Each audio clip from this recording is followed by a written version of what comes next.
Dans le domaine de la construction, une question revient fréquemment. Quel est le matériau le plus utilisé et celui offrant les meilleures performances dans le monde entier? Une seule réponse servira pour les deux questions. Le béton de ciment. Pourquoi? Parce qu'il est le matériau le plus résistant, le plus malléable et le plus durable. En effet, le béton est fabriqué avec du ciment. Le ciment fut inventé par le Britannique Joseph Aspdin, qu'il nomma ciment Portland. Car une fois le mélange durci, le résultat avait la même couleur que la pierre qui est extraite de la presqu'île de Portland sur la Manche, qui sépare le Royaume-Uni et la France. Cette poudre de ciment est pour le moins qu'on puisse dire magique, puisqu'au malaxage, elle donne un produit qui est mou et liquide et lorsqu'il durcit, devient résistant comme de la pierre. Aujourd'hui, quel que soit l'endroit dans le monde où vous vous trouvez, le ciment Portland est présent. Il existe plusieurs recettes et mélanges pour le béton de ciment, mais toutes ont en commun les 5 éléments de base. Il y a le ciment Portland lui-même, de la pierre concassée, de l'eau et des adjuvants liquides aux propriétés surprenantes. Nous utilisons le béton pour la base de maisons, d'édifices, routes et ponts. Aucune civilisation n'a pu se développer sans ce composé extraordinaire. On peut lui donner l'apparence et la forme que l'on veut, tout en ayant une solidité meilleure que le roc en quelques jours seulement. Cependant, et malheureusement, les ouvriers, par souci de rapidité, n'utilisent pas toujours la bonne façon de l'appliquer et de le mettre en place.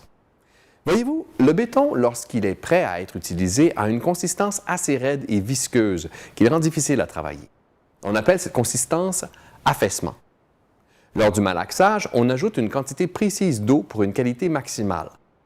Une fois le camion de livraison arrivé au chantier, certains ouvriers demandent une addition d'eau dans le mélange sous prétexte qu'il sera plus facile à manipuler. Erreur. Lorsqu'on ajoute de l'eau au mélange, s'ensuit une détérioration marquée de la qualité du béton, ce qui affaiblira sa résistance en compression ainsi que la durabilité en surface. On pourrait comparer l'effet à rajouter de l'eau dans sa soupe ou dans son jus d'orange. Le liquide sera trop dilué pour offrir ce qui a été promis. Dans le domaine de la construction, c'est bien connu, la majorité des intervenants aiment rajouter de l'eau. Pourtant, chez bétonmobile.com, il existe un produit qui remplace cette eau additionnelle qui n'est pas la bienvenue. On appelle ce produit du plastifiant. Merci. Cet additif a une forme liquide avec une consistance un peu visqueuse, comparable à de l'huile. L'effet escompté sera de rendre plus liquide le béton sans pour autant perdre de résistance en compression. Plusieurs types de plastifiants existent sans pour autant se démarquer les uns des autres. Chez bétonmobile.com, pour donner une longueur d'avance à nos clients, nous avons poussé la recherche plus loin afin de concocter un produit plus performant que nous avons nommé Béton HD. Chose remarquable, il réagit avec toute la structure même de la pâte de ciment. En effet, la pâte de ciment et l'eau forment une sorte d'argile liquide qui sert de mélange visqueux et pâteux. Le plastifiant HD vient temporairement disperser physiquement les molécules de la pâte de ciment, ce qui a pour effet de dissiper instantanément la raideur et la viscosité du béton, le rendant parfaitement liquide et facile à travailler. Lors de votre prochaine livraison de béton, demandez votre béton avec ajout de HD. Vous gagnerez ainsi de la résistance en compression dans votre béton, il sera beaucoup plus facile à manipuler et il durera plus longtemps. Changeons de sujet et concentrons-nous maintenant sur un autre produit pouvant être ajouté à votre béton, la fibre synthétique. Dans l'industrie du bâtiment, le béton est un matériau de construction omniprésent et la fibre synthétique en fait maintenant partie intégrante. Pourquoi incorporer de la fibre au béton? Faisons un peu d'histoire. Très tôt, à l'ère égyptienne, un problème survenait dans la construction, la fissuration du mortier qui était utilisé à l'époque. On dit mortier car ce produit est par définition environ 70% moins résistant que le béton de ciment. Il fallait bien sûr faire avec les moyens dont ils disposaient. Ils utilisaient des matériaux tels que l'argile, la chaux et la poudre de pouzzolane qu'on trouvait près des volcans.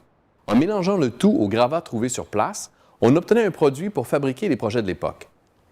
Ils eurent cependant un problème. Le soleil, avec la chaleur qu'il dégage, nous permet d'avoir une température adéquate pour faire sécher le béton. Par contre, quand l'air devient trop sec, survient alors un effet d'assèchement pouvant causer des petites et moyennes fissures. Pour contrer cet effet, ils eurent l'idée d'introduire dans leur mélange des éléments végétaux séchés tels que de la paille ou des roseaux. L'ancêtre de la fibre synthétique venait de naître. Bien entendu, le béton d'aujourd'hui n'a plus rien de commun avec celui que connaissaient nos ancêtres méditerranéens, mais le phénomène de fissuration est toujours présent. Aujourd'hui, les matériaux ont suivi l'évolution de la technologie, ce qui nous permet d'inclure dans le béton de la fibre synthétique de polypropylène.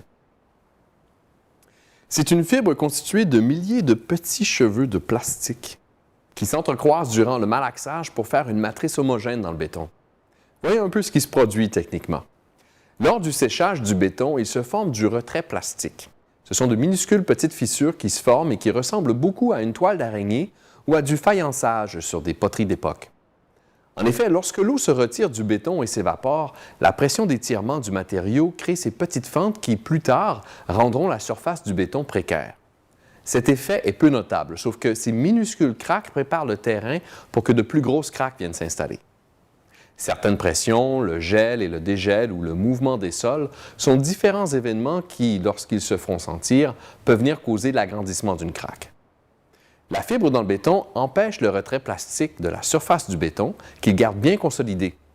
La fibre ne remplace cependant pas l'acier d'armature dans le béton et vice-versa. Ces deux produits travaillent de différentes façons et ont besoin l'une de l'autre. C'est encore plus vrai si on utilise le béton à l'extérieur. Les micro-fissures créées par le retrait plastique forment une entrée privilégiée aux eaux de pluie à l'automne qui gèleront plus tard pour créer des pressions hydrauliques internes qui vont agrandir la fissure au gré du gel et du dégel. Voilà, tout est dit. Lors de votre prochaine livraison de béton, pensez-y. Pensez bétonmobile.com. Vous ne pouvez qu'y gagner. C'est ça, le béton durable.